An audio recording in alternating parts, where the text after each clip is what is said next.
Welcome, welcome, welcome. It is Saturday morning, so you know it's time for another live edition of the Extra Point.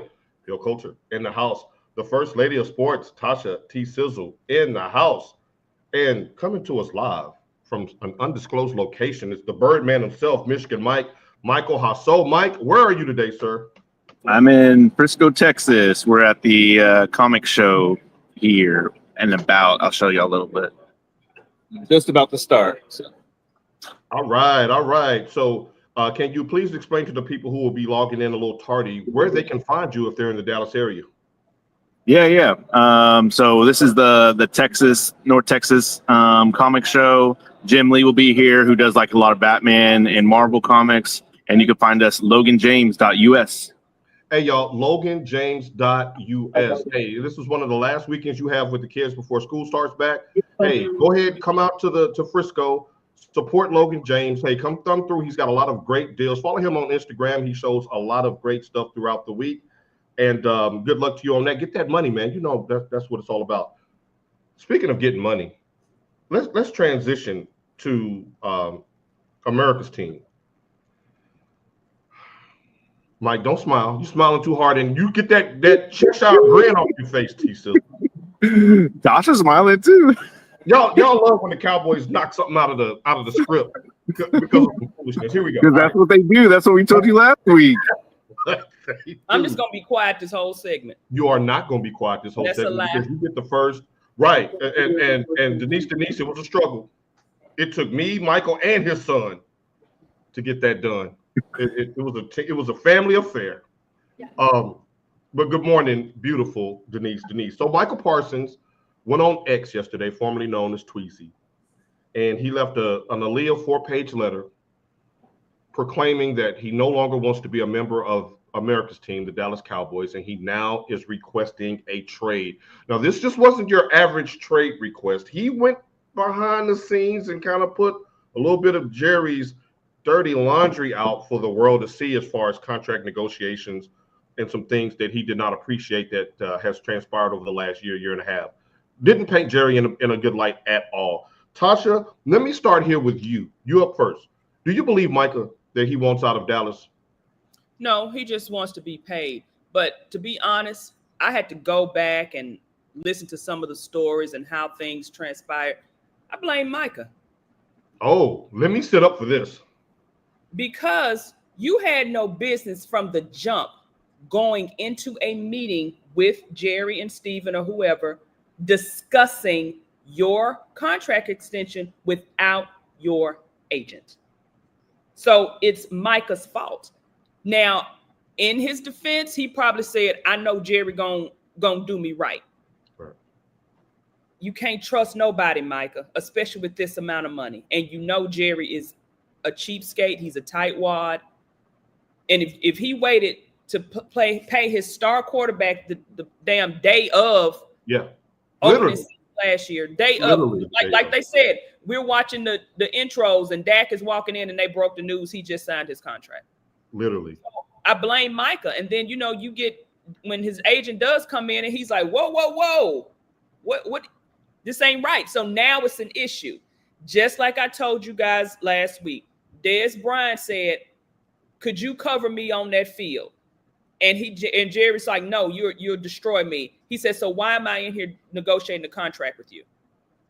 Dez Bryant, if you don't follow Dez Bryant, and Tasha, you made some excellent points to start off the show. If you don't follow Dez Bryant and you're interested in this scenario playing out, make sure you follow him on X. He has provided some incredible insight as well, some hindsight 2020, as far as some mistakes that he made and some of the power and the leverage that these players have in the social media era. Mike, I'm going to pitch you the same question. Do you believe, Micah, that he no longer wants to be a Dallas Cowboy? No, I agree with Tasha, everything she said. I think he does want to be a Dallas Cowboy, but he also wants to be paid. And I agree that he shouldn't have been – that's not even his realm. Like, let your agent do what your agent does. And it's kind of – I mean, he's getting a glimpse of what business Jerry is. Of course, like Jerry, like I'm your father figure, like, hey, let's have a hug, blah, blah. But then you go up to your dad talking about business stuff. It's a different connection there. Right. And he just came in there, started swinging, and he's like, oh, okay, you want to play that way? go sit over here. And so I think his ego got a little messed up on that one, and so he just started shooting from the hips. And that's what happens. Now, I say this from time to time on the show and behind the scenes. Why I love these two. I can never put them in a box. I have no clue what they're going to say when I ask them this question. They totally took me to another place this morning with some great takes on Micah. Tasha, back to what you said and that Mike piggybacked on. Do you think that Mulugeta, do you think that he had a talk with Micah, that Michael started this whole thing because he put the cart in front of the horse? Because he said that he was in there talking to him on some jaw jack stuff, and then the contract just kind of came up. But Mike, we're talking about this kind of money. There's not a bone in my body that believes that he didn't think he just negotiated himself a contract. I mean, they said that things were quote unquote ironed out and yes. some things were agreed to. Yes. So again, Micah, that's your fault. Yeah. Because you don't again, that type of money, it's no way in hell I'm not going in without an agent, right? Some sort of representation, an accountant, an attorney. Right. Somebody's going to be in there with me because we all know Jerry got a forked tongue. He's slick with the tongue. He can talk to you. And Micah, not saying I'm not going on Micah's intelligence or anything like that. Micah, that ain't your playing field, dog. You're correct. And to Mike's point that he just made, it's the difference between talking to your daddy about doing the dishes and talking to your daddy about business. There's levels to this. And that's what Jerry is a business man. Let me go here with this, and I'll start with you, Mike, and then I think I may know where Tasha's going with this, but not sure. Last week, Tasha made a point that Jerry is more about clicks than chips. Now, last I checked this morning around 8:15 a.m. Central Time, Micah's post got 25 million views on Twitter. We know that he's never been shy with the camera. We know about his exploits with his podcast. Him and Jerry are pretty much cut from the same cloth. Am I being cynical, Mike, or is there a possibility that Micah's just pulling a Jerry? Because if he does another podcast to talk about this in the next 48 hours, it could do cat numbers. I mean, he's obviously doing it for the clicks. And also, I think he's trying to play business like strong-arm Jerry. But Jerry didn't just get born into what he does. Right. Like, this is a lot of years of practice and a lot of years of business and a lot of years to make the Dallas Cowboys the number one franchise of all sports. And then you got Micah is like, yeah, I'm gonna do that too. And it's like, you can't just wake up and just try to strong arm Jerry Jones. Like, it doesn't work that way. Too late now. Like now you want to talk, and then you had CD Lamb out here. He put a tweet out, never fails, dog. Just pay the man what you owe him. No need for the extracurricular. Right now, the engagement on that is 3.2 million.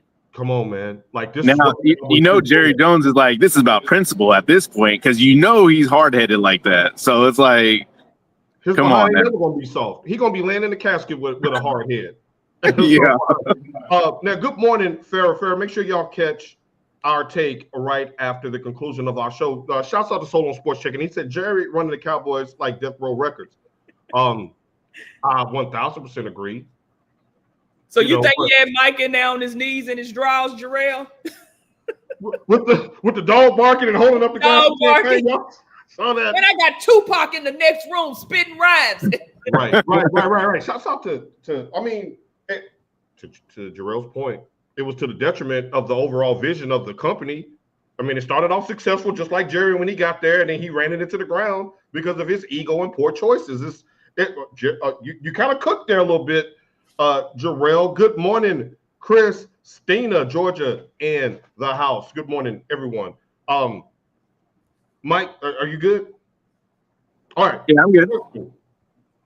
If the Cowboys did want to trade, or if the phone started ringing right after that tweet,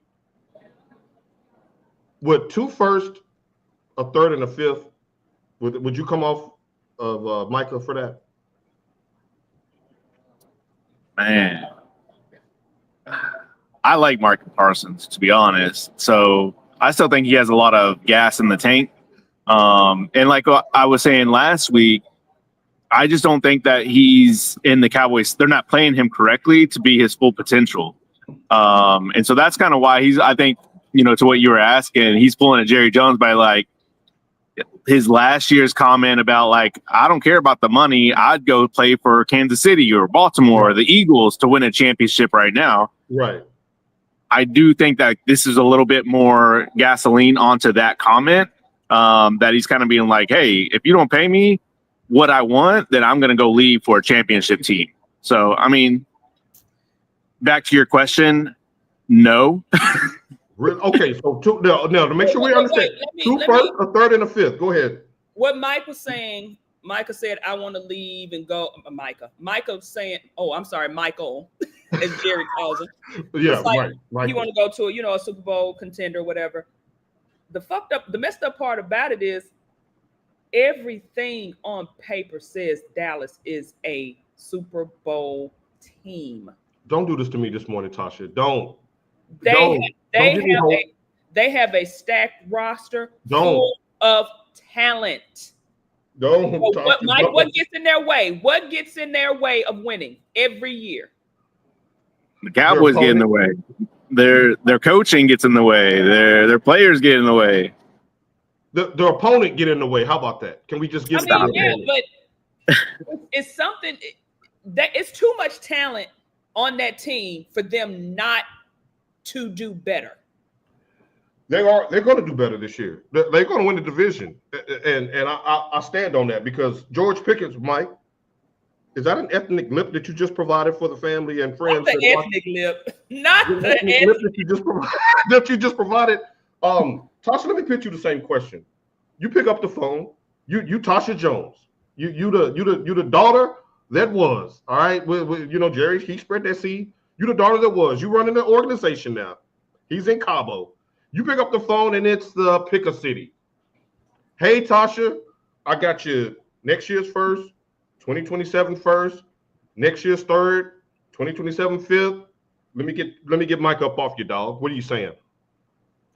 I'm gonna say no, because you don't a talent like Micah does not come along often. You're taking a risk of losing like one of the best, right. And somebody was like, well, yeah, everybody says something like, Lawrence Taylor, nobody talks about Reggie White. You're losing a player who has that effect like a Reggie White, like a Lawrence Taylor. Tasha, to your point, man, y'all cooking this morning. Hey, pass the season salt.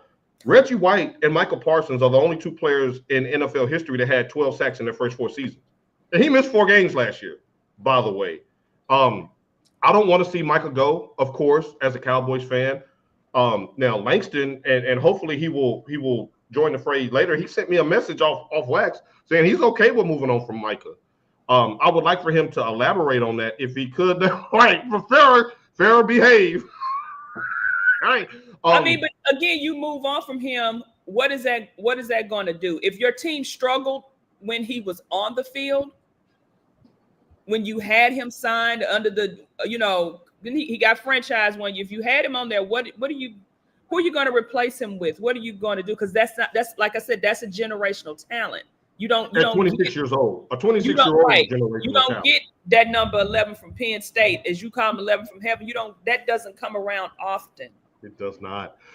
Mike, to Tasha's point there, y'all took me way off script and I love it.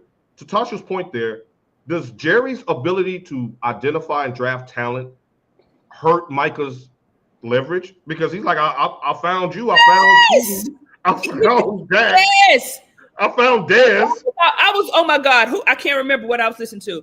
Somebody was saying how Ozzie Newsome, when he took that job, how Ozzie never missed. Especially you sure didn't. He's the reason why my Tennessee Titans don't have 2 Super Bowls. Thank you, Baltimore. Because Ozzie didn't miss. Ozzie did not miss for a long time. Jerry continues to want the credit. He needs to let the people who actually have the eye for the talent do the picking. That's the whole issue with him and Jimmy Johnson, because he wanted the credit for everything that Jimmy basically put together. He did. The only thing you did was agree to it and sign the checks. That wasn't your job to pick the you didn't have anything to do with drafting the triplets. You just okayed it. the Leon Letts, the other, the defense. You didn't have anything to do with that, Jerry. Soul on Sports, he says he would be a perfect fit in DC. I'm just saying. You stand to have a better chance of seeing Dr. Umar at a Klan rally than you have of Jerry sending anybody of value. Yeah, why would the Cowboys trade to their division? Well, Mike, you don't know the backstory. Jarrell is a Washington fan. Come on, man. No, yeah, we'll do that, but send us back Daniels. See how bad you want it. Come on, man. We ain't fooling with the Eagles, and we ain't fooling with no. I digress. Let's wrap this up, Mike, with a question that we asked last week that we need to amend this week, Mike. What's that? Last week we all agreed that it's more likely that an extension gets done than a franchise tag. But let's throw another hat in the ring. What's more likely now? Extension, franchise tag, or trade? I think franchise tag. Yeah. What a difference a week makes. Yeah.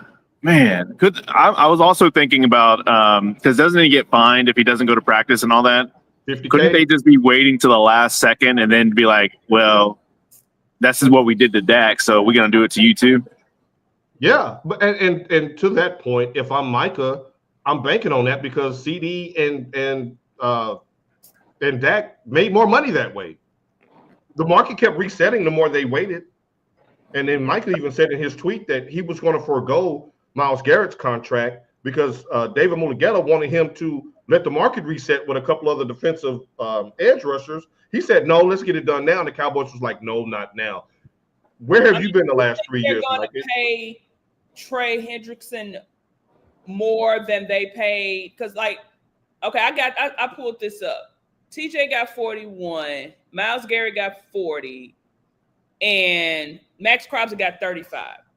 So do you think they're going to pay Hendrickson more than TJ Watt or more than Myles Garrett?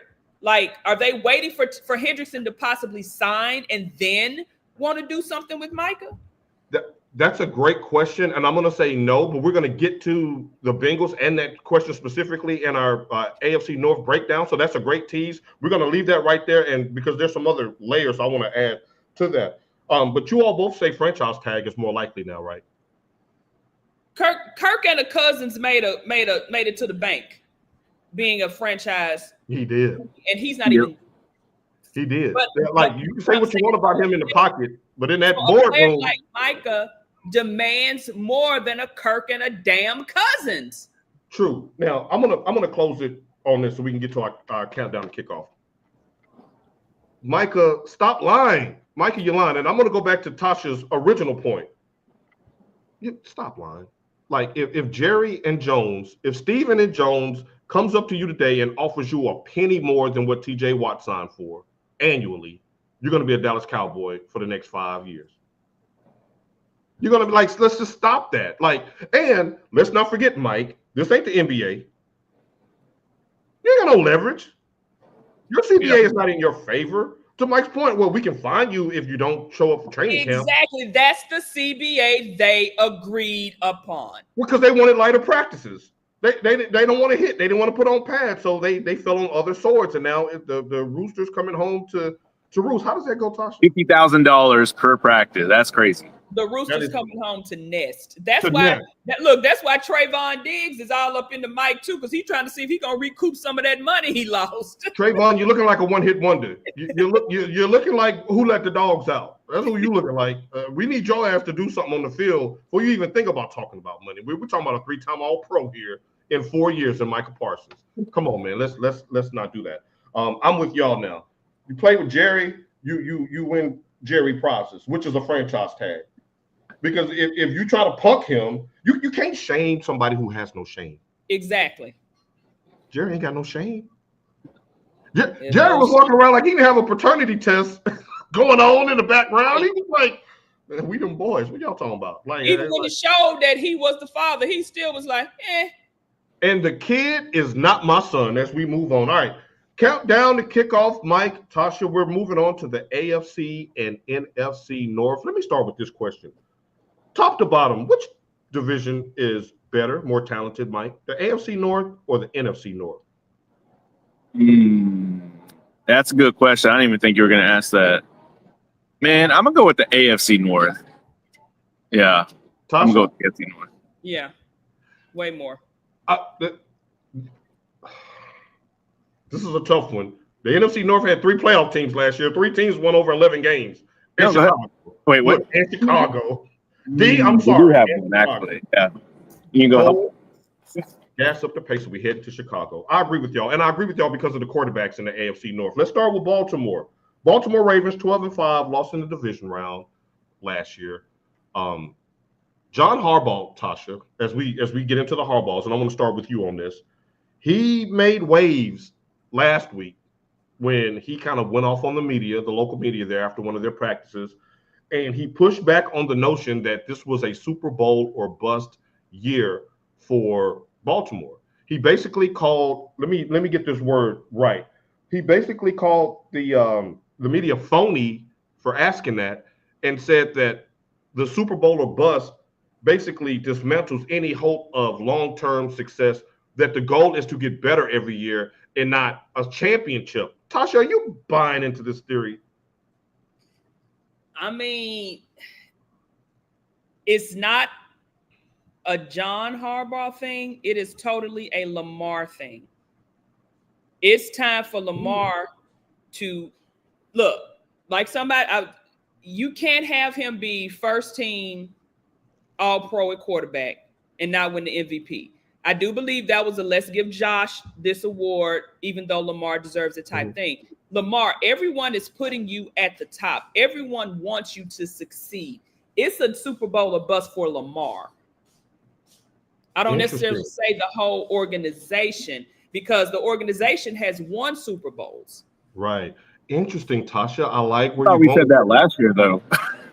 Right. Exactly. Now, Mike, I'm about to come to you on that. And let y'all saying it. Right. I'm going to let y'all volley on this real quick, but I wanted to pitch this to you the way that Tasha just pitched it to me. So you're saying that John Harbaugh said that to protect his quarterback, not necessarily his team. Yeah. I mean, because no one is talking about, the Ravens need to win a Super Bowl. The Ravens need to do this. The Ravens need to do that. It is Lamar. When is Lamar going to do it? When is Lamar going to do this? When is Lamar going to do that? Lamar has every postseason award that he could possibly have. He has the accolades. He has the money. He has playoff wins, but he is yet to taste a Super Bowl. I think the reason why I would say the team is because I think they trained last year. It was Lamar needs to win it this year. Lamar needs to win it. Their focus has been on the defense this year, because now they're like, okay, well, we know what Lamar is because we gave him a running back. We gave him all these weapons. He still didn't win. Maybe he's not that. Maybe we're putting up him at this pedestal that he's just not that person. He's a regular season MVP. That's where you are.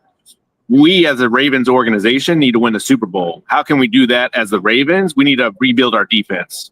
The Ravens need to win it this year. Okay, so you're saying that this is a team thing, not a Lamar team. Tasha, chime back in.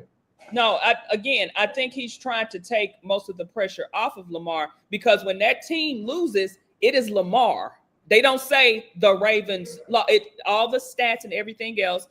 Like somebody else was saying how quarterback wins and losses aren't a stat. It is. It is. And for Major League pitchers. Right. So I think they're doing that to take the pressure off of Lamar, but all the eyes will continue to always be on Lamar, especially when he's putting up all these numbers. And when it gets to the cusp of it, they can't go over the hill, and they're going to put that on Lamar.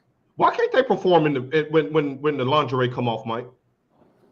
Man, I don't know. They turn into a whole different team when the AFC Championship comes on. I'm like, what happened? They are built to beat the Kansas City Chiefs, and they just can't do it.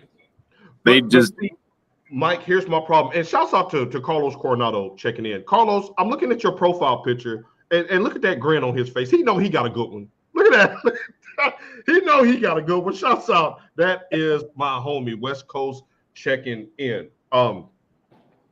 Mike, they turn into a pumpkin at midnight every year. And it's not even just the Chiefs, Mike and Tasha. It's not even just – they lost to the Bills last year. They lost to the Chiefs 2 years ago. 3 years ago, it was Cincinnati that knocked them out. Lost to the Bills. Who do they keep blaming it on when the tape showed Lamar put it right there? But who do they give? They keep blaming Lamar. It was your tight end. The tight end. It was the tight end. Yeah, dropped the ball. But what do they keep? They keep putting the blame on Lamar. But the thing is that a quarterback position is the most visible position in all of sports.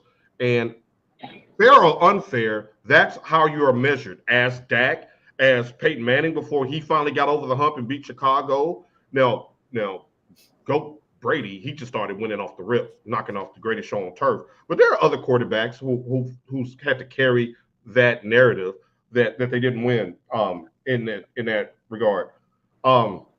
Mike, let me ask you this. Derrick Henry.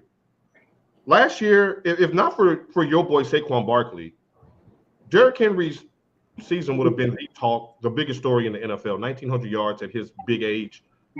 What is more likely this year, as a fantasy football guy as well, that he finishes top 3 in rushing or that he barely makes it to 1,000 yards? More likely to happen, top 3. I don't see him. I don't see him not making 1,000 yards. not making 1,000 yards. There ain't no way he's getting under 1,000 yards. The way that their offense is being built, especially since, like Tasha said, they're trying to get some pressure off of Lamar. To do that, they're stacking their defense. They're gonna have one of the top defenses in the league. I'm kind of afraid to face them just in general. No, the Eagles are afraid to face nobody. Mike, stop. So to take pressure off your quarterback, your run game needs to increase and your defense needs to get better. So that's true. There you go. Tasha, more likely that Derrick Henry finishes in the top 3 in rushing or barely makes it to 1,000 yards? Oh, he's going to be top 3. This is what's so fascinating about it, because Derrick Henry going into this season has 2,355 carries over his 9-year career. And remember, Mike, Tasha, his first 2 seasons in Tennessee, he was playing behind DeMarco Murray. He was barely getting on the field because DeMarco was the guy when Derrick was drafted by the Titans. So we're talking about most of the 261 carries a year. In the first 2 years, you barely got touches. That's a lot of wear and tear. Like, you know that he's my keeper king. That's my keeper king in our fantasy league. I'm really kind of probing your mind before we get into this draft season of, damn, how long do I keep my boy? You know what I'm saying? How long? I can squeeze one more season out of him, Mike? Is that what you're saying?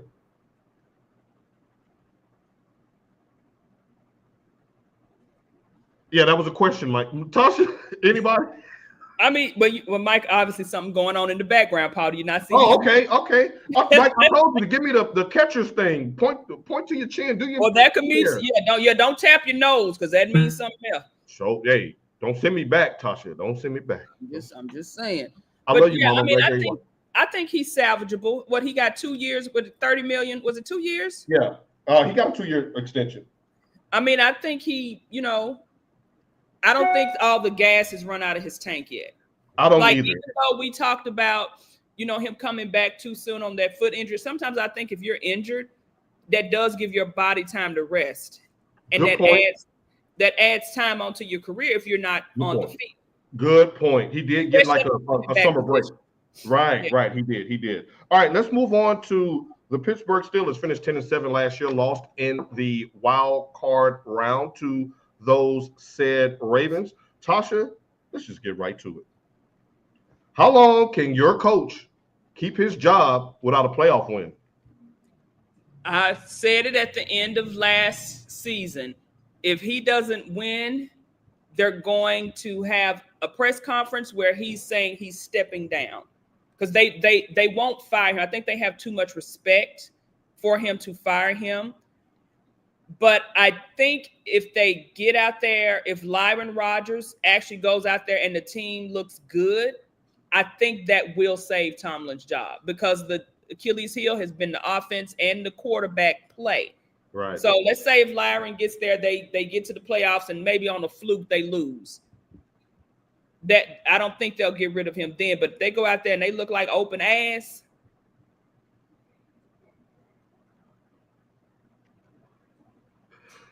Okay, so this question was for Mike, but I'm going to pitch it to you. True or false? If Aaron Rodgers plays all 17 games this season, the Pittsburgh Steelers will win a playoff game? I think so. My belief in the Steelers has waned a lot. Really? Simply because, it's hard for me to root for them because how much I hate Aaron Rodgers. I just hate him. So it makes me not want to watch them or root for them. But unfortunately, the CBS network that I have is the Jets, and that's the first game. So that's what I'm going to be watching. The first game on CBS is the Jets at the Steelers. But who's going to miss that? Like the NFL cooked with that one. Like that's going to be good stuff. But it's like, oh my God, the cat is playing in my bag that had my gummies. Uh-oh. Contact. I just, again, I always tell everybody, I'm always as a hashtag ABOB at all times. Of course, I'm going to root for Coach Tomlin to do well because we don't always get that opportunity. And you guys listen to know what I mean when I say we. Right. I want him to keep his job. I want him to win. If he would win, they would be treating him like they treat Andy Reid, because Andy Reid was ass at his other job. He didn't become the great coaching guru until he got with Patrick Mahomes. That's true. That is true.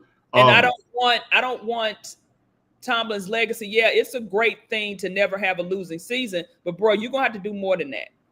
Yeah. You got the one Super Bowl. You can't keep living off of that one championship. It's not like you're a washed up player and that's the only way you can get money is using your one Super Bowl ring and going out and signing autographs.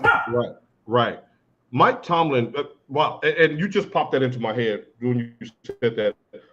Mike Tomlin's play game is so elite that networks will be beating his door down to get him on in front of their camera to talk football. I would pay to hear Mike Tomlin break down a pregame and a postgame on an NFL set on Sundays. I mean, the guy's an orator. Like, he gives you so many quotables. The standard is the standard. I know I troll you a lot when it comes to the Steelers and when it comes to Mike Tomlin because I'm an old school Oilers/Titans. We had so many battles with them. They're a quasi-rival. But I do, to your original point, want to see him succeed, want to see him continue to succeed. Hell, if it's not going to be my Titans, our window is years away right now. I don't have a problem with Mike Tomlin. Go ahead and hoisting another one, even if it's with Laron at quarterback. And I do think that Laron is going to be way better than Justin Fields. Of course. Again, as much as I hate him, you can't deny the talent that is Aaron Rodgers. You can't. You would be a fool to sit up and say he's not a good quarterback. I just don't like his get down. But hopefully, being with somebody like Tomlin, who he obviously respects. Yes. Maybe he can turn it around because towards the end of the season, he did start looking like looking like the Rodgers of old, looking like the Green Bay Rodgers before he decided to throw that damn game against Tampa Bay, which would have put his ass in the Super Bowl. But he was so fucking petty that he was like, fuck it, I'm not going to call a play that you could have did. You could have ran it in and you would have been in the Super Bowl. Right. No. I agree wholeheartedly. Yeah, man. Rodgers is that guy, and on a 1-year deal, I think the dynamic with Rodgers and Tomlin is that for the first time in a long time, Rodgers sees someone that, and you used the word respect, that he can respect. Who was the guy at your former DC in San Francisco that was the coach last year? Robert Saleh. He's not going to respect him. Not on that level, not on a Mike Tomlin level where a man is looking you right through your eyes. But the whole point is, if that's your coach, no matter who you are, you should always have respect for that coach. You should, but we're talking about Lauren. Right, but but that's what I'm saying. They let him go rogue. Like they said, flying when he went to the Jets, the Johnson & Johnson people, he done flew the jet out there. They did too much courting, and that's what pissed me off about the Steelers. Because, like, why in the hell are y'all extending so much time and effort on trying to get him? Y'all pussyfooting around. Y'all lying. Either he's in or he's out. Right. Like, I didn't like that whole thing, but I think the whole time they knew he was in. Yeah, they just didn't want to release it because an organization like the Steelers don't have to beg for nobody to come and play for them, especially with that defense. They don't.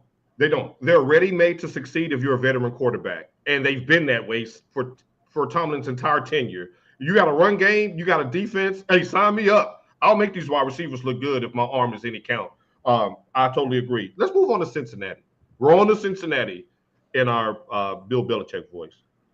Tasha, 9-8 the last 2 years, missed the playoffs. They seem to be going backwards since their magical Super Bowl run against the Rams a few years ago. You've used the word cheap to describe them. Are they undermining Joe Burrow's career with their inability or unwillingness to pay their players on defense? Yeah. Like, the whole issue with that is the compromise was trying to get him the money up front. We talking about Trey Hendrickson here. You know, he went down to Jacksonville a few days, came back because I think that $50K a day was hitting his pockets. But they are a cheap organization. They didn't pay Boomer Esiason back in the day, and he was their golden boy. And I think Ocho was saying something about the owners in their organization, they're not going to bend. But it has to be a point. You can't just be a totally offensive team because you're going to be like the old Florida Gators teams where you're going to have to run up the score. But what defense is going to let you run the score up like that to win? 95 Nebraska on line one, Tasha. Right.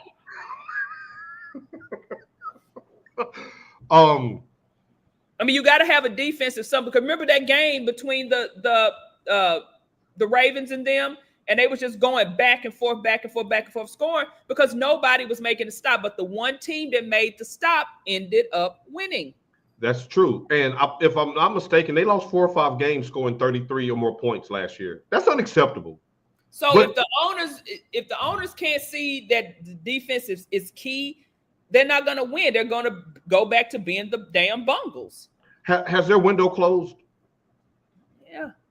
I think so too.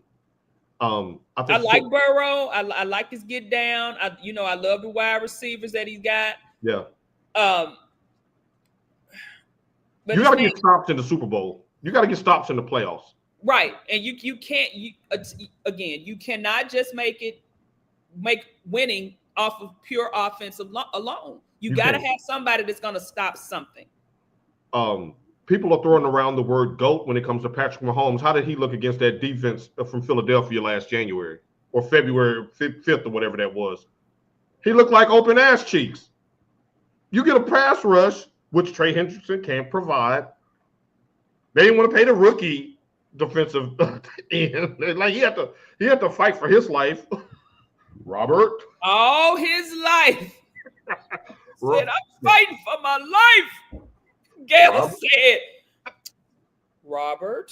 Right. That was Gail was so calm. Gail wasn't moved. She was like. She looked at him. What she really wanted to say, now ninja. Right. Oh, Tasha, I got some good news for you. Speaking of cussing and ninja. You know that YouTube has now changed their algorithm now to where you can cuss within the first 7 seconds now and still monetize. Yes, get your Grinch that stole Christmas fingers ready. Now you can let loose. I was always trying to protect the brand, but you can go off with that now. Trey Hendrickson, he's getting paid $15.8 million right now. You just gave the numbers for Watt and for Garrett, 2 players that's in his division that are making 3 times as much almost. Does he get a deal this year? I'm going to say no. I'm going to agree with you. No, he's not going to get it. Did y'all not just listen to us for the last 12 minutes? No, he's not getting a deal. That's why his ass showed up to camp. He's like, so I'm already only making 15. Y'all going to deduct $50K a day? Does it look like they're the type that's going to bake that back into an extension? No. The hold in is the new thing. And like I would be remember when Lamar wasn't getting his money and all of a sudden, I'm sick. I would be every game. I would too. But the thing with that is, and maybe it's not so much for a defensive player as an offensive player, but we've seen that so many times. As soon as football is such a physical sport and you have to get into quote unquote football shape, that if you forgo the entire training camp and think you're going to go full blast in the regular season, we see a lot of injuries that way, which is going to mess up your money even more. But it's easier for, I think, defensive players than a skilled position, like a wide receiver, quarterback, because you got to get that rhythm, running backs. I think a defensive player is easier to come in, not necessarily be in game shape.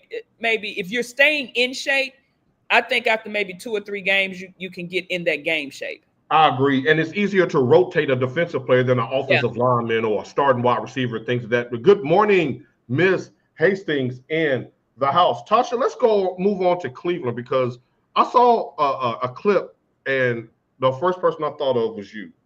It was Jimmy Haslam standing before the media. Ladies and gentlemen, that face you just made is why I thought of Tasha when I saw this clip. I was like, oh, I got to ask her this on wax. All right, Jimmy Haslam stands before the media. I think you know where I'm going, so I'll be brief. He basically told the world, Shedeur wasn't my pick. That was the brother that's over the GM slot. That was him. That wasn't my pick. Why would he do that? Especially seeing how nobody asked you that shit. And I heard somebody say this, and I was like, "You got a point." If you had all to say, why didn't you say this on the draft day?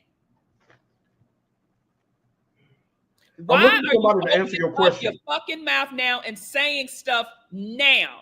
You're in training camp. It's to the point that he would have been going off to a different franchise. They're using him. They're trotting him out there so the media can keep eyes on them. Y'all not going to tell me there's no way in hell that Dillon Gabriel is outplaying him. Did you see him in the red zone yesterday? Y'all not even giving him the first team snaps. But he played against the first team defense. Is that to tank his value to make him look like, or do you think that's to give him a legitimate shot? I think it's because I think a Canadian team has his rights. It's almost as if they're using him to get all the clickbait through the preseason. And then when it's time to make that roster, they may even cut him. I mean, they would benefit from putting him on the practice squad because once those fans start clamoring, when they start going downhill, those fans are going to start cheering for Shedeur if he's still on their roster and with their organization. And then what do you do? Tasha, heavy on the win because we know that's happening. WHEN, not WIN, when they start to falter and to tank, which will probably be early September. We just highlighted they're in a division with Cincinnati, Pittsburgh, and Baltimore. You got an uphill climb, dog. You got a couple of winnable games on your schedule. Tennessee, the Patriots, some other teams. But other than that, you're about to get your ass whooped. Tasha, you actually broached this topic before OTAs and mini camps that you think that this was a media play to take Shedeur because that was the only person that they were showing on their highlights during like rookie camp and things of that. They weren't showing Flacco. They weren't showing everybody. It's like I said, I don't understand why certain quarterbacks keep getting fucking benefit of the doubt. What has Kenny Pickett ever done as to why he's getting the benefit of that? Okay, yeah, this is what his second or third year in the league. Why is Daniel Jones getting the benefit of the doubt? We saw what he put out on tape, and it was ass. Why is he getting the benefit of the doubt? And I understand the Colts organization is a little bit different. You know, Andrew Richardson is, you know, he's injured. They wasn't happy with a few things he did, like when he pulled himself out, and he's maybe not the most accurate. He got an arm. He's not the most accurate. But you're being kind. But you knew that coming in that he was a project. But that comes from a owner, God rest his soul, Jim Irsay, who was a YOLO owner. So he wanted to go YOLO and take a risk with Anthony Richardson. But then y'all bring in Daniel Jones. So y'all are giving these certain quarterbacks the benefit of the doubt. But you don't even want to get a player that you drafted in the 5th round an opportunity. And it makes me wonder what was the deal with teams skipping over Shedeur? Was it true, some of the stuff that they were saying? But what draft pick do you know who is highly touted is not going to be a little flamboyant? It's not going to go out there and pump himself up. And it's not an arrogance thing to me. He was born into that, and that's not his fault.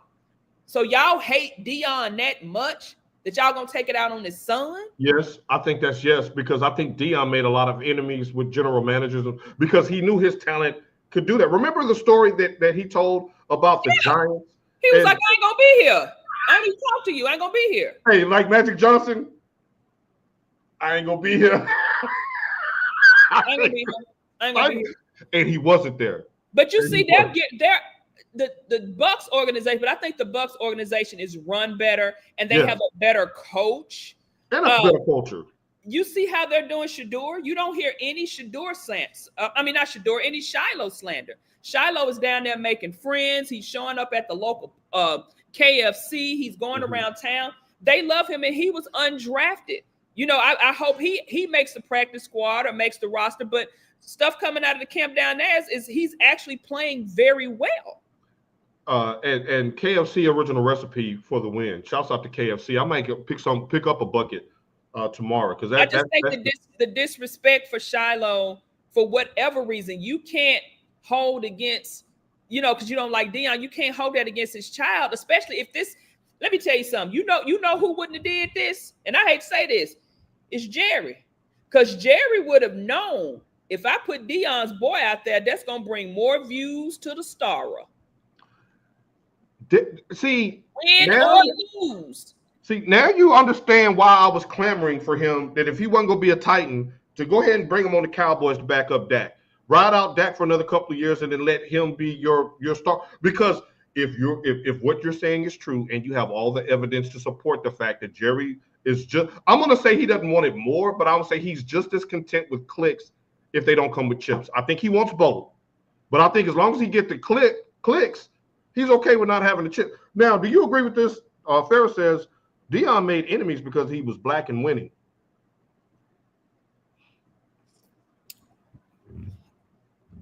I think Deion was ahead of his time when it comes to the marketing era.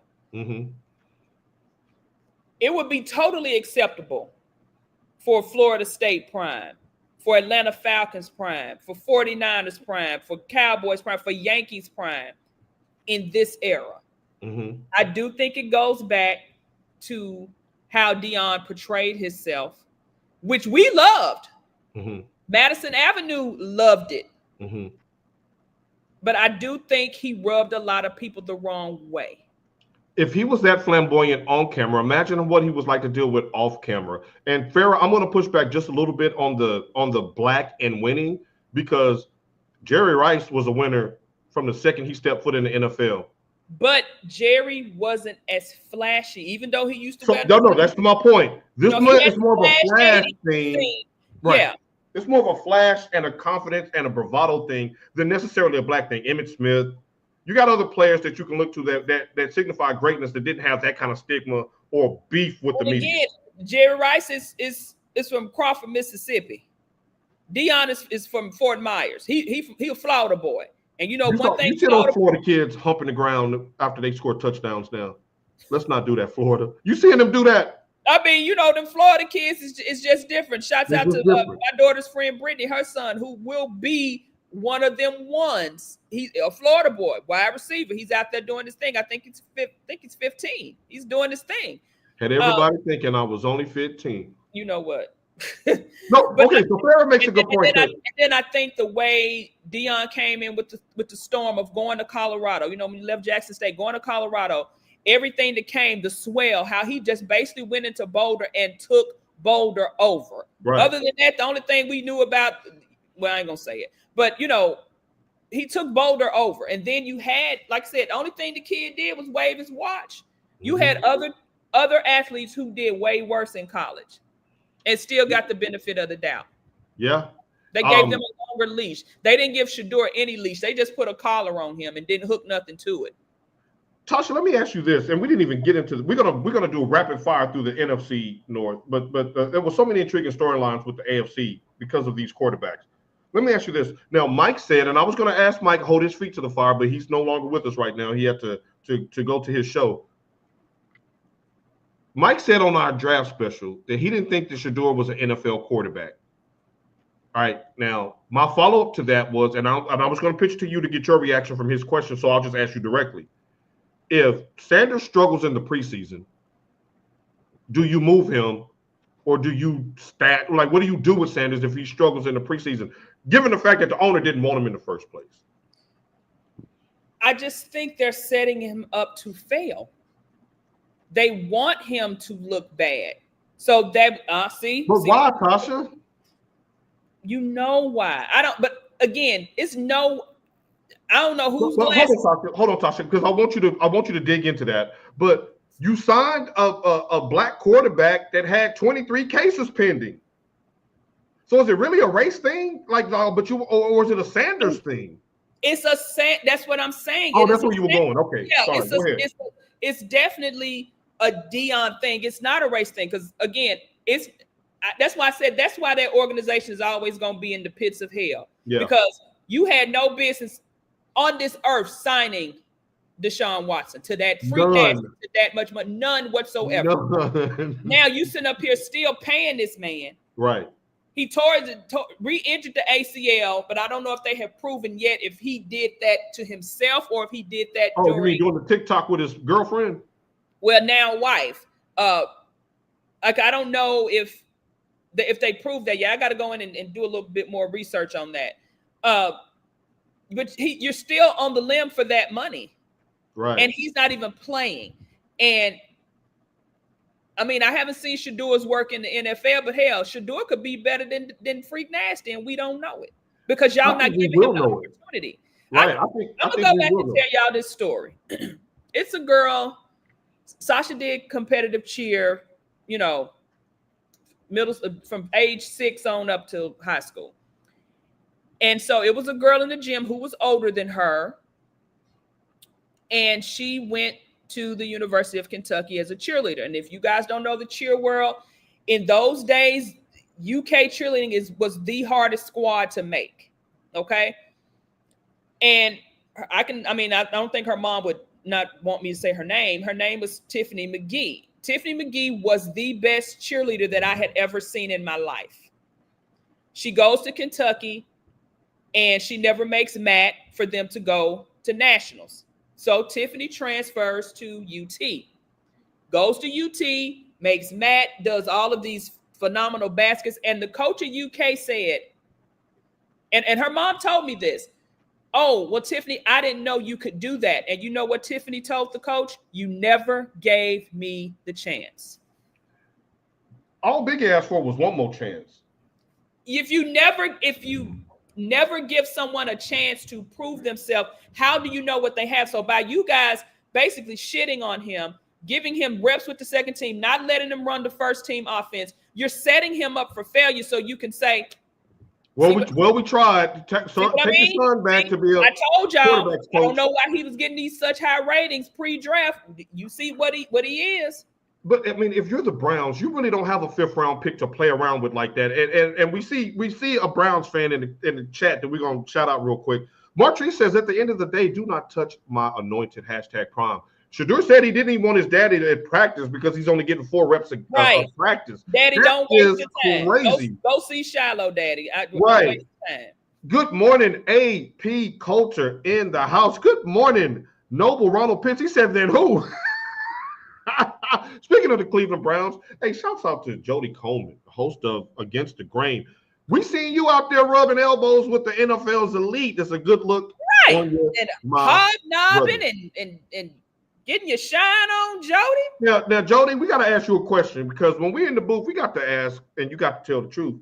Are you going in them stalls? What's going on, bro? You swolled up like Andre the Giant. You look like Randy Macho Man Savage out there. What's going on? You look like one of the players. You're looking good there, bro. He says we love cheerleaders. Don't start. Jody, if you still on here, Jody, tell us your perspective because you are a Browns fan. I know you're probably getting ready for your show, but right, because the question is if Shadour struggles in the preseason, do you move on from him? And the reason why I asked that is because the worst person on God's green earth that you want on your bench is Shadour Sanders if you are losing or if your quarterback is struggling. Because I'm raising my hand high. We are going to be loud. Every Saturday morning at 9 a.m. Central, me and Tasha are going to be like, this is some tomfoolery. Put Shadour in. That's what we're going to do. We're going to stay on your neck, Stefanski, until you play that kid. So if he struggles, do you move on from him? I mean, if he plays well, you got to keep him, obviously. Right, Jody the man, Hall of Fame coverage. Congrats, that is a really good look. Saw some great pictures as the thank yous roll in. She said freak that. Ronald, she's being nice today. I've been calling him freak nasty since before he when these allegations came out, I've been calling him freak nasty. Jody, I hope you're talking about V8 because there ain't no needle cheeks going on. That look all natural. Jody, you got the clear. Right, or the cream, You got no. That's just juices and berries. No. The suit almost had me on the other side of the fish for a second. Farrah, you was about to risk it all. Farrah. Jody, I'm gonna explain to you off wax why that is a development. Hey, Jody, you almost had her.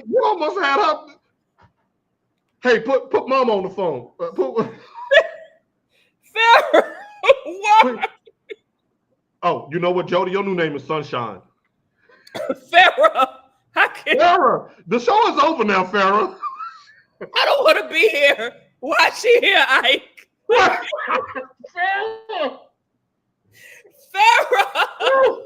Hey, Farrah was reconsidering some things. Shouts out to Brandy. You heard what I said.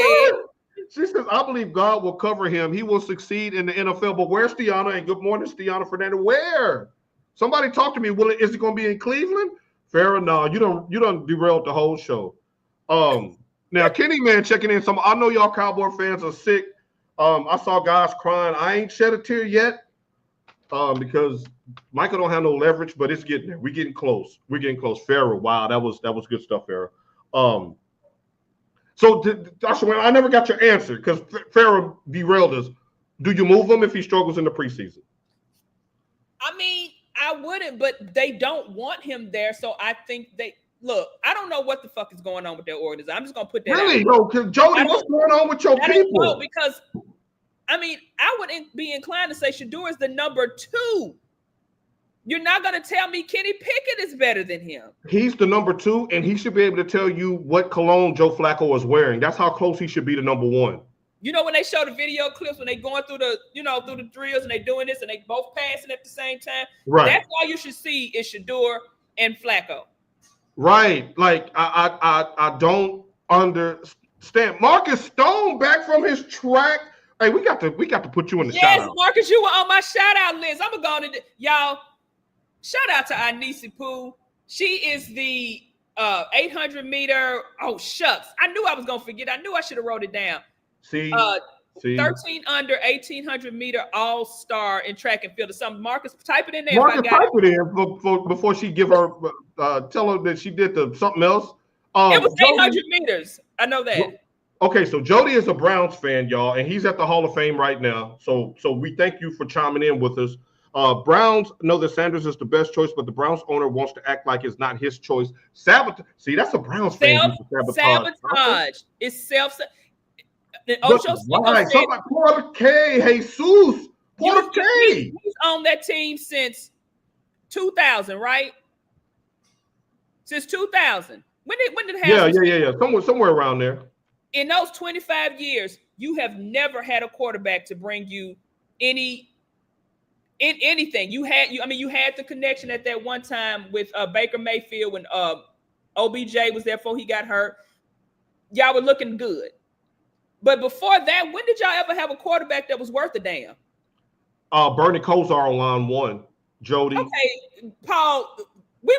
Sasha wasn't even born when Bernie Kosar was the damn quarterback. Bernie Kosar.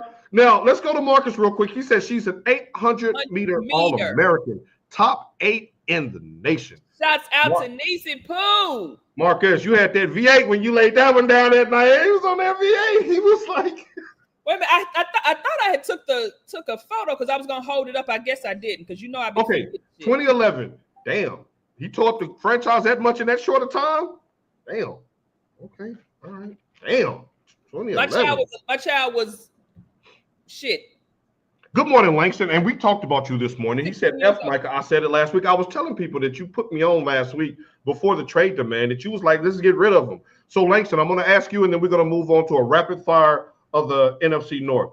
Would you trade Micah right now, Langston, for 2 firsts, a third, and a fifth? Let me know in the comments. And anybody else, 2 firsts, a third, and a fifth. Would you get rid of Micah Parsons? Let's go to the NFC North real quick, Tasha. All right, Detroit, 15-2 last year, lost to Washington in the divisional round.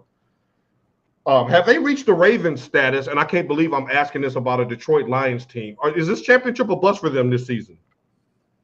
It's not going to be a bust because they like what they're doing. They like the way the organization is rolling. They were hyped, but that loss to Washington, which, again, that could have went either way. Yeah. I don't think it's a Super Bowl or bust type year for them. But Tasha, Detroit mirrors exactly what you said about Cincinnati. They couldn't get a damn stop. Yeah. Detroit couldn't get a stop. That's why they didn't make it to the NFC Championship game. They couldn't get a stop. Because Jared Goff is playing. I mean, I didn't think Jared Goff was that bad of a quarterback. He's actually playing good, but he has weapons. Very good weapons. I mean, you know, Stafford, when Stafford got to the Rams, won a Super Bowl with the same weapons. So I don't know, but I don't think Jared Goff is just like doo-doo. So let me ask you this, because Jared Goff was my next question in a fact or fiction. Fact or fiction, Jared Goff will finish in the top 5 of MVP voting again this year with no Ben Johnson. No. I agree. Fact or fiction, Tasha, a healthy Aiden Hutchinson makes Detroit the team to beat over Philly this year. Fact or fiction? Fiction. You still like Philly? Look, he broke a leg in Game 6. It hasn't even been a year. Although he's sitting on my couch watching that game. Yeah. I mean, hey, he's been looking good, you know, in the practices. You know, it's always a go blue, so it's always going to be, you know, support there. But no, I don't think he makes the overall difference because they still had one of the highest ranking defenses when he wasn't there. Yeah, they are loaded. They are loaded. But I do think that puts them in the driver's seat because I hate Philadelphia and I will never say anything nice about them as long as I can help it. Let's go to the Minnesota Vikings real quick. And y'all, let's send some love to Marcus and his girls. Today is finals day, so he's headed to the track. We're sending love your way. We're sending healing and peace and favor from the Lord. We need linebackers, defensive tackles, a nickel, and a general manager too, if you want to throw that in there. And the owner to retire. Now Coleman says I've been saying I would trade Micah. The best edges don't win championships. He did. Now I will give him his credit. I was watching his show that night, and he did say that. But I was like, I rebutted to that statement with they're the ones. I was the ones that said that the pass rushers are the only ones that are getting the contracts now. So obviously they're making the difference, and these owners think pass rushing makes the difference. Philadelphia in the Super Bowl, the pass rush was the MVP of that game. If you don't have a pass rush, Detroit last year against Jaden Daniels, you assed out. Cincinnati against Baltimore twice, scoring 30 points twice and losing. I'm going to have to push back on that. You need to keep Micah. Lions window is about closing. Golf will be out after this. Wow. Hot take. Hot plate. That's what I'm saying. Like, the window's closing, but I don't necessarily think it's a Super Bowl or bust. Like, they like Dan Campbell. They like what they have. Right, and I agree. And they do have a new offensive coordinator and a new defensive coordinator after Ben Johnson and Aaron Glenn got head coaching jobs in the offseason. So it's going to be interesting. That's why I even asked you about Jared Goff being in the top 5 MVP. Is it more the system because McVay had him cooking too, or is he really like that? I don't know yet. We'll see, because you know, like your boy likes to always argue. Is he? What does Cam always say? But you know, to me, every quarterback is a system quarterback. I agree. Every quarterback is a system quarterback. I mean, Steve McNair played in one system when he was ground McNair, and another system when he was air McNair. So I mean, he didn't change. The system changed, and he capitulated. We're having a great debate about edge rushers. That wasn't on my bingo card this morning. Now, Pitt says a great edge and no interior line does not work. Derek Thomas on line 1? Now, Reggie had them boys with him in Philly and in Green Bay. Reggie had them boys with him. Jerome Brown and all of them. How lead the Eagles in sacks?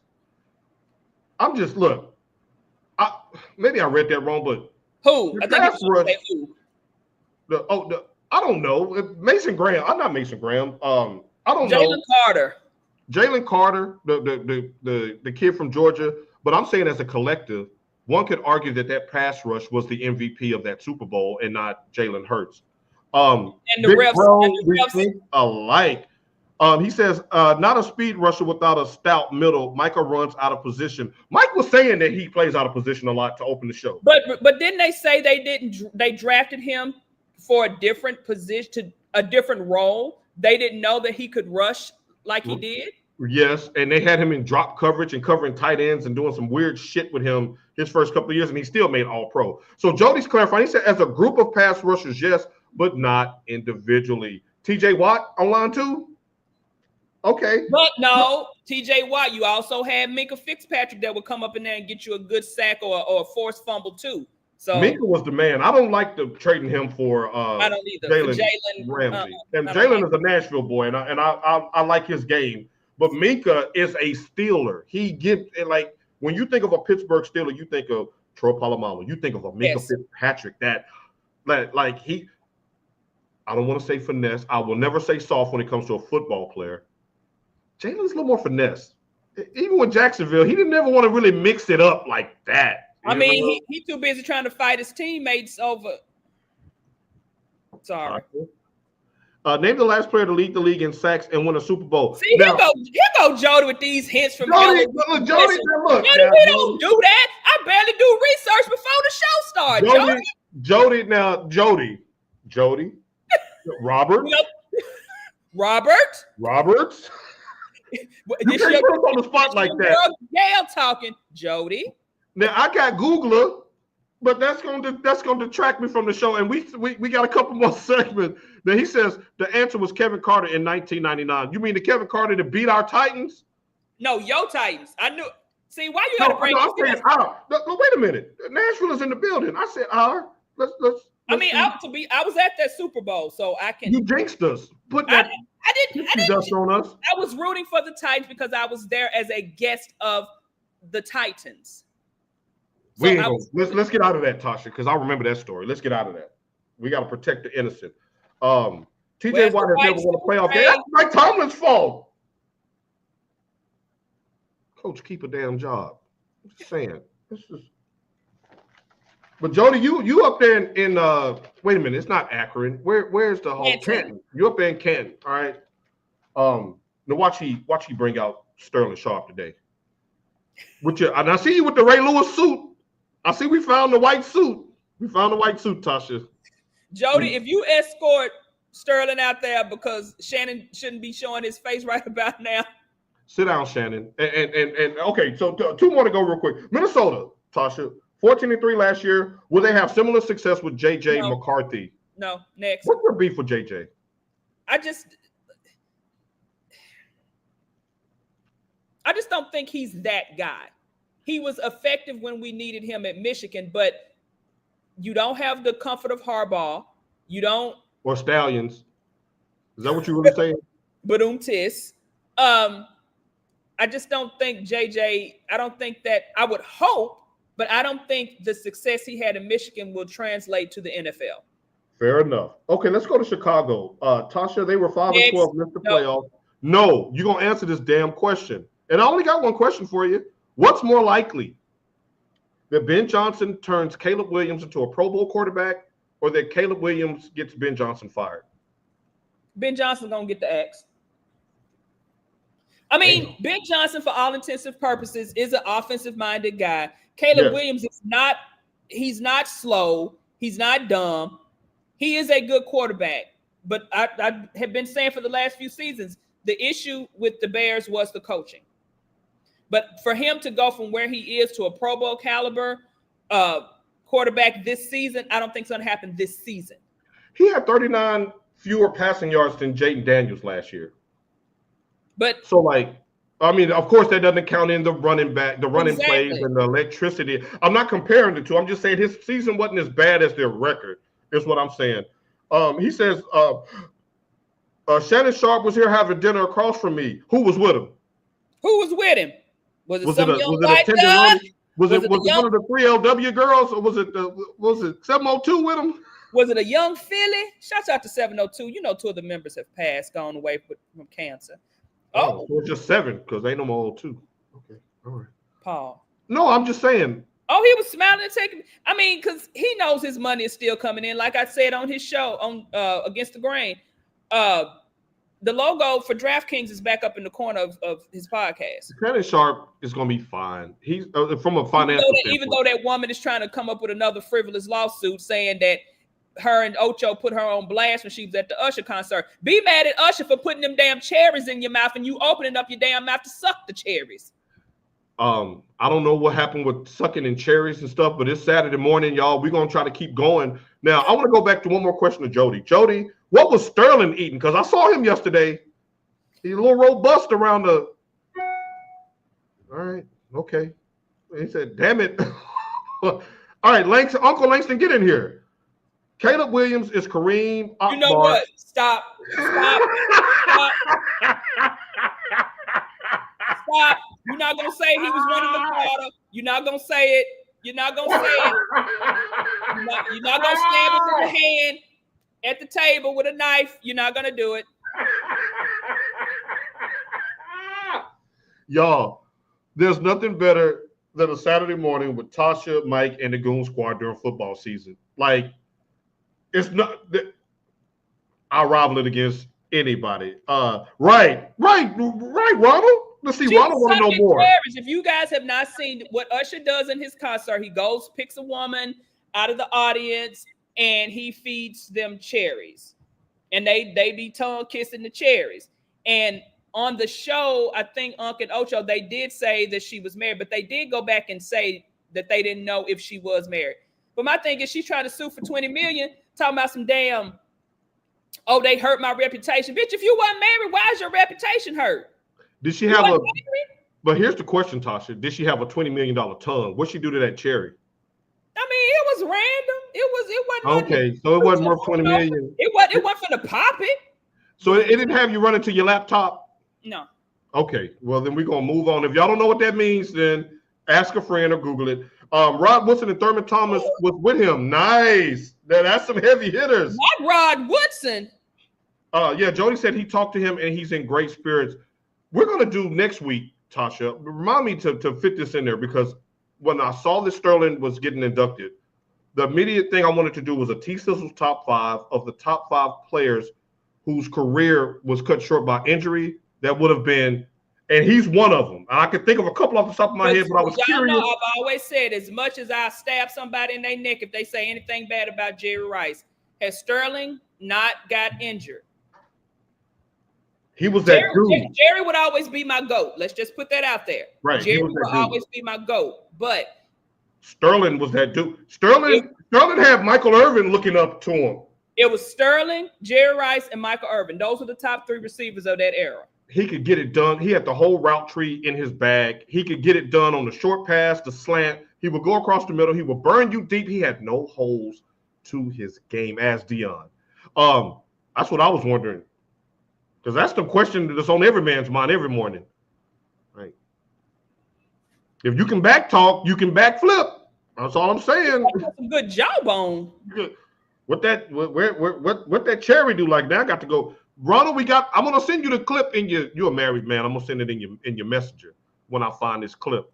I ain't gonna post it on your timeline because we got families to support. Usher will have Jordan's sign on his chest if he come near my. But no, Usher, unlike other performers, actually gets the okay from the women before. No, wait a minute, though.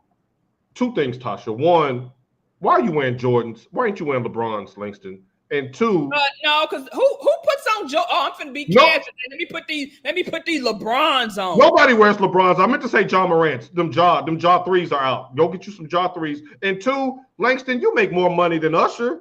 What you worried about? Usher be suing you for $20 million. We seen that house down there in Bama. You talking about? And Andre Rosin, you did some coke last night is what you told us.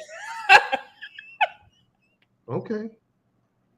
Yeah, Ronald Nope. Hey, names have been changed to protect the innocent. That's what Ja Rule said. All right, last but not least, Green Bay will finish our countdown to kickoff. And Tasha, I got to fill in the blank for you. Jordan Love is blank. Good. As long as he's healthy. Because you got Malik, what you talking about, Willis, who actually looked good last year too. He did. So Jordan Love, he's good. He's good. He's, again, What did I say about Tiffany McGee? You never gave me the opportunity. When he was sitting behind old Lyron, they didn't want to put him out there. Lyron didn't want to help him, which, okay, that's your thing. Jordan Love is good. He is. He's really good.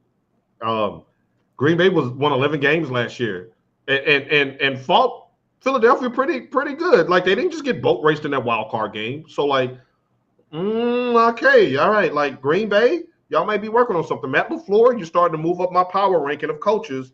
And you get the most out of your quarterbacks, and Jordan Love is kind of quietly. He was overshadowed by Jaden Daniels last year, but he's just kind of quietly getting that franchise moving in the right direction. You'll definitely take him over JJ, is what you're saying, Tasha. I'd take. Let's go. No, Willis over JJ. They could have put Malik Willis in Minnesota. They predict Love to have an MVP season. That's why I wanted to leave it blank, because I never really heard Tasha talk about Jordan Love. So I was just going to leave the floor open for her, but I mirror her thoughts. I always said I supported Jordan Love. He just got married. Shouts out to him for keeping it where it needed to be. No, I like Jordan Love. I like Jordan Love #ABOB as well. Rondé said hi, Jarrell Glenn. Hey man, where the videos? Why you didn't tell Rondé Barber to say hi to me, Jody? I like Rondé. Hey, go on Tasha's page and get that picture where she's laid out like flash dance with the bikini, and just send that around. No, I don't. No. What a feeling. You can't have it all, so you're fighting for your life. But I do. Tasha, who you shouting out this week? Because I'm not going to get you in trouble. I do hear a certain tight end that just went into the Hall of Fame as single. Tasha, who you shouting out this week? No. My shout out was for Marcus and his baby girl, and then my boy Tim. Oh, so they got some beef going on. Rondé Barber with his yellow jacket. It's not gold. No, I know what he means. I will tell you when we get off the show. Okay, all right. We need that in the post roll. I know what you mean, Terrell. Hell, Tasha love Trey, baby. Trey, baby. We in the club hollering Trey, baby. Hey, my team. Y'all my team drafted him. I had to roll with him. And shouts out to my boy Tim. He's a guy from New York, Brooklyn. No, him and his lovely wife, Takitra, we had his birthday party last night. So, Paul, I got to tell you, as when I was telling you the story. I'm waiting to log them off so I can get to the post roll. So shouts out to, like I said, they've been down here, I think about, well, they came one time for vacation. They visited. Now they've been here permanently for about 2 months. Okay. All right. And you got any more? Tell him to call me. Oh, so he knew who you was talking about. Antonio got the gold jacket? Yeah. And y'all know something I didn't know. He never played college football. He played basketball. Is he a Hall of Famer? Yeah. No, I'm asking, should he be a Hall of Famer? Yes. Gonzo was better than him. You're not gonna disrespect the man after Jody just said he was cool as fuck. You're not gonna. He is. Like I'm just saying, he is like he's a great player. But I'm like, really? Because when I think of Sterling, I think of Shannon Sharp, I think of Gronk, I think of like Gonzo. I mean, why wouldn't he be? Gates was cold. Maybe it was because they underachieved in the playoffs so much. That's what it is, and we never really saw them play, but we know who he is. Yes, no. He was that dude. I'm not saying he's Jay Novacek. I'm. You know what? I'm just okay. Now we got not enough buddy. What is it? That's all I was saying, Langston. That's all I was saying. Wait a minute. Hold on, Joe. Put your laptop up, Jody. Thank you. It's just the fact that where he was playing with the Chargers, we weren't really watching him. And you think he had LT with him too, you know, on some of those teams. Right. Phillip Rivers was yeah, that's a Hall of Famer. Shouts out to not enough body of work. Hey, but that's what y'all have been on point. Now, Denise says, "Happy birthday, Grand." Yes, my grandmother would have been 101 years old today if she lived. God rest her soul. She always told us she did not want to live to be 100 years old. My grandmother died at 90 years, 90 lovely, wonderful, blissful years of having the sweetest woman, forever my queen on this earth. Yes. When I tell you a sweet, beautiful soul, and she had the most pristine radiance about her. It was like a regal radiance about her. When you walked around her, you felt her like that was sweet, sweet lady, happy heavenly birthday. Now he says, no, this off the dome. I'm getting ready for the Hall of Fame ceremony. No laptop. That's why we fucks with you, That's Jody. why we rocks went against the grain. That's why. Yeah, I like a good stat or two. We're gonna have a stat off one day. But Jody, why you didn't extend the invitation for me and Paul to get in there and rub some elbows with you? We would have went. We weren't gonna make you sign no prenuptia. Right, we weren't gonna make you sign no prenuptia. Stiano with the heart emojis. He said, correction, not enough good season in 15. No, we're gonna stand on business, Langston. We said no HOF. Gonzo. Put in Gonzo first. Then we can think about Antonio Gates. No. That's all I'm saying. But I hope he has no Gates slander today because he got his jacket and he going in. And me and Tasha are not gonna take no gummies or nothing. We're gonna behave. That's a lie. Because I got some gummies over there now. That's part of the reason why I'm shouting out. I want to shout out, and I want to bring this face right. I'm gonna bring this face back up because I want to give a shout out to all the teachers that are getting ready to get prepared for another school year. That is not an easy job, and what you do is vitally important when we talk about contracts and holding out and things of that nature. These teachers aren't holding out. They're still teaching your badass kids and trying to help them get a leg up in life. So our love and our positive energy for another great year for the teachers. I want to give a shout out to Coach Prom, who we learned this week that had successful gallbladder surgery to remove a cancerous gallbladder.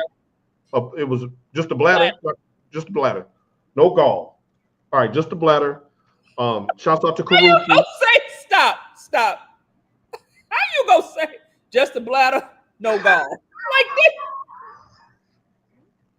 I hate you. I hate you.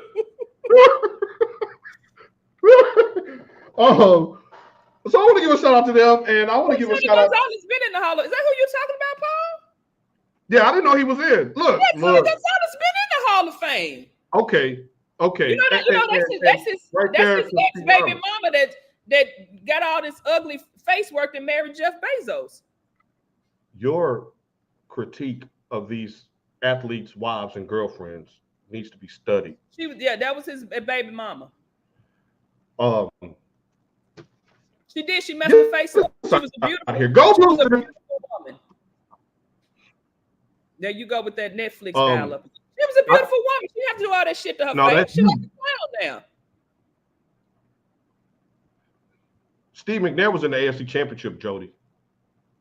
Thrice. What do you have against Gates? What do you have against Antonio Gates?